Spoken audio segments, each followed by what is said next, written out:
You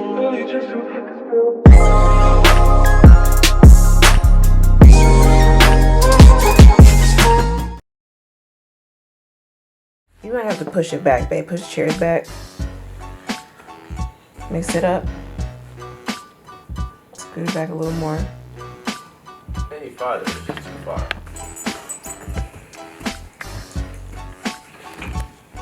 Oh, that might be good. Stand up. Sit up.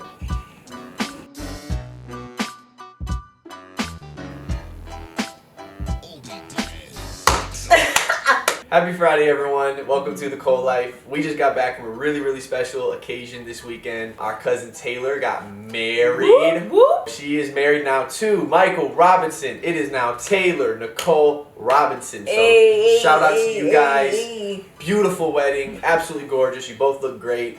And you danced well too, so congrats. It was absolutely beautiful and emotional. I was up there trying not to cry. You know, when you're looking up in the sky, just looking at nothing, trying to focus. That's what I was doing. So it got us to thinking, you know, of course you're in a wedding, you start feeling little butterflies. We started thinking about like how we first met and our relationship and just started kind of reminiscing. So we figured we'd share a little bit about how we got together. So if you haven't seen any of our videos before, please like, comment, subscribe, check us out. But today, let's dive into that. All right, babe. So here we go. Tell them how we first met. Okay, so we have different stories, but technically when I first saw him was at our old friend Scooby's graduation party, and he was in a really bad attitude. His best friend at the time, Anthony, was like super hyped, super pumped. I was introducing, you know, being introduced to them, and he was in the car, and I remember him because we went to school together, but he had a hoodie on. He was looking kind of emo, like I don't want to... Emo. Like, you had a hoodie on, like, I don't want to talk to nobody. And I was like... It was a bad day. It was a bad day. Yeah. I just got into an argument with someone, and I was not in a great mood. So, that's when we first met. I don't really remember that because I don't remember him. So what did you first think about me when you met me? I didn't think nothing. You just had a bad attitude. I was like, oh, all right. And then I just kind of left. That's why I don't remember. I don't see that as our first All right, so meetup. When she gets to the window, I'm just in my emotional place. And she gets to the window, she's all super bubbly and hyper and excited. She's like, hi, my name's Lexi. I've heard so much about you guys. Oh, it's so great to meet you. Oh my God. I'm literally thinking like, who is this person? Please leave my windshield. Like, please get out of my sight. He was in a bad mood. I was like, hi, nice to meet you. Okay, bye. This was in 2009. And we were both graduating from high school. He went to Troy High, went to Southfield Christian. So, yeah. So, we kept bumping into each other, though, because my best friend at the time was dating her best friend at the time. And actually, he was interested in one of my friends at the time. And that didn't work out, though. That didn't work out. So, I wasn't interested in him at all. Like, I didn't know him at all. And we ended up, like, just hanging out more because our friends were hanging out more. And I think I think he slid in my DMs. I did not slide in your DMs. Which wasn't even a thing back then. There wasn't no DMs back then. Yes, direct messaging on Facebook. This was at the time where our friends were kind of like split up. And I guess after that happened, he ended up wanting to hang out with me. And I'm like... We were in the same circle of friends. We kept seeing each other. I'm like, oh, we should just kick it sometime. Had nothing to do with attraction or trying to get something. I guess it was just interesting to me that he would message me. We barely even talked. But anyway, it really wasn't us. He wasn't trying to get on or anything like that. It was not. But he did ended up, you know, just wanting to connect and wanting to be my friend. We became friends. Legit best friends. Definition of friends. No other type of... I mean, she thought I was fine, but... Whatever. No, I did not. No other type of anything going on. So we were best friends for a little while. We became friends in 2009. We started to become best friends around 2010. It was a little bit interesting timing. While we were friends, she and I both simultaneously and separately heard from God who told us to not date anyone or not get in a relationship until he said so. It was just kind of an open-ended, without a timeline or end date in mind. He just told us not to date anyone or get in a relationship. And at the time, we weren't interested in each other, and we weren't really interested in anyone else. So it was like, okay, done. And honestly, that was such a... I remember having that conversation with God. And that was such a big conversation for me because I was going through some stuff where I had a recent friend that died, and I really wanted to be in a, I don't know, I wanted to be in a good place because I actually, that was a person that I talked to, and he was very close to me. So I wanted to be in a better place for anybody that I was trying to talk to and just build a close relationship with God because of that traumatic event. So we began focusing on God, focusing on our relationship, and again, our friendship is developing. Well, somewhere around 2010, somewhere in the mix, we started catching feelings for each other.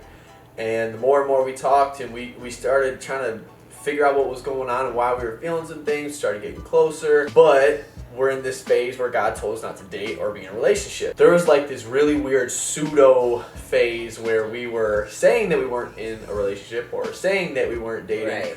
but kind of sort of acting like. But we were really trying to obey God. We were really trying to obey God. But then my thought was, because I got released from that earlier than you.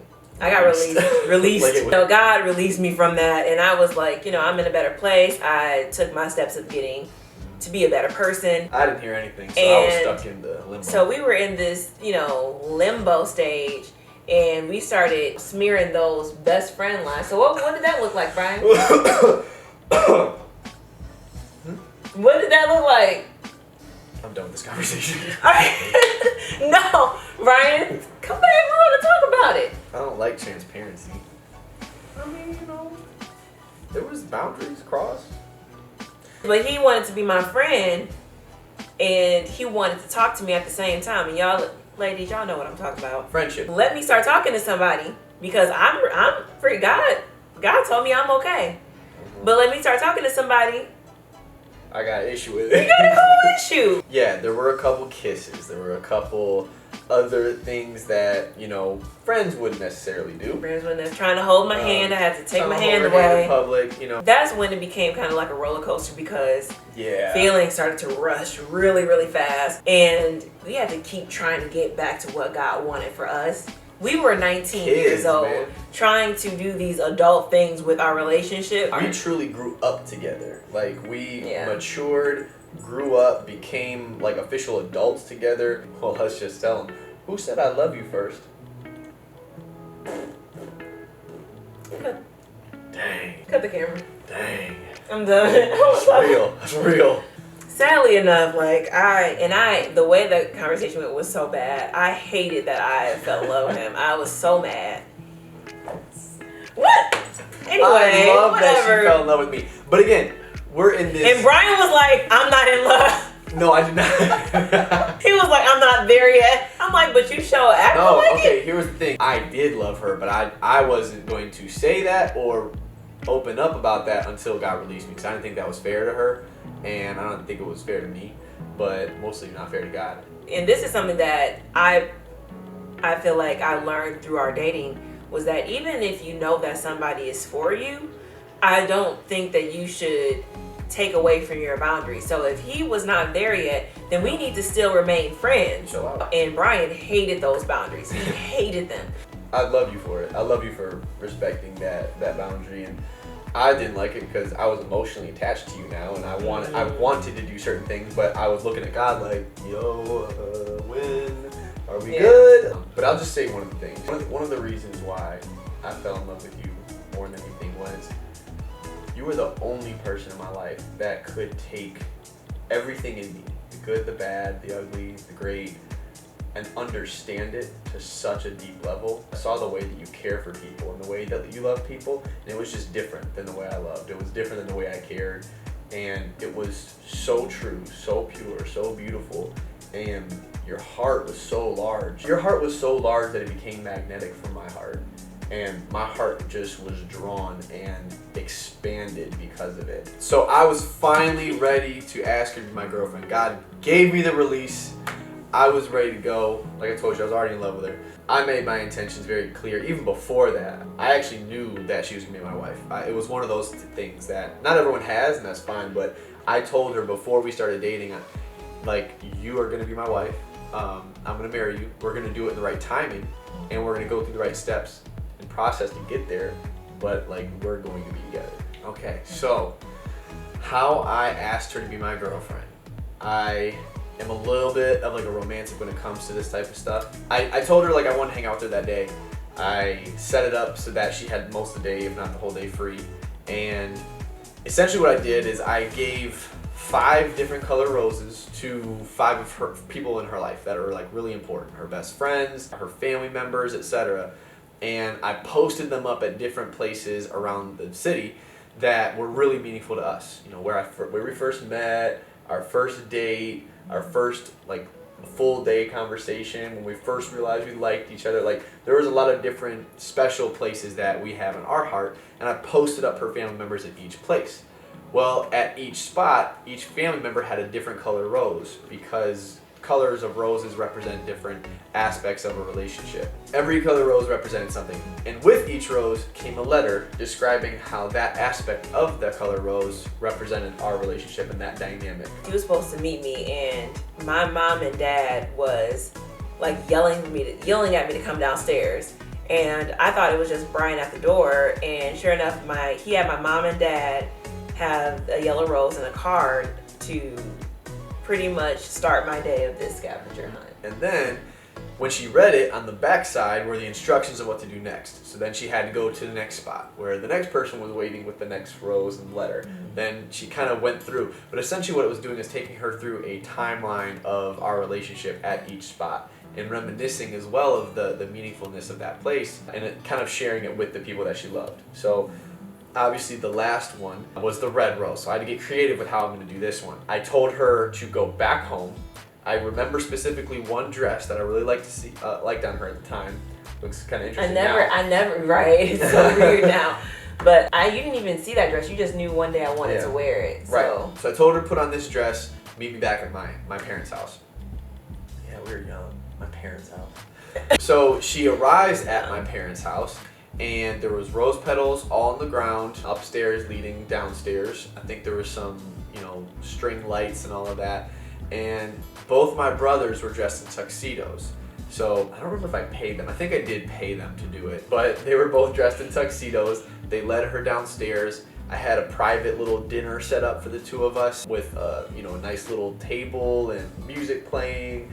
And there was a red rose with an envelope, obviously describing the romantic side of things of how I felt about her and why I wanted to be with her. I was hiding behind the door, so when she was finally done reading it, that's when I came out and professed my love and asked her to be my girlfriend. We therefore then had a beautiful dinner. I even created a menu for her and had my mom cook because I wasn't about to cook. He had his brothers serve us food and waiters. Everything. It was really romantic and very cute.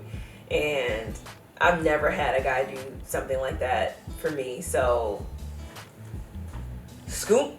That was sweet. That's the story. That's how we got together. That is the story of us. One of the questions we want to ask you guys is, do you think that you should be best friends with your husband? Or wife.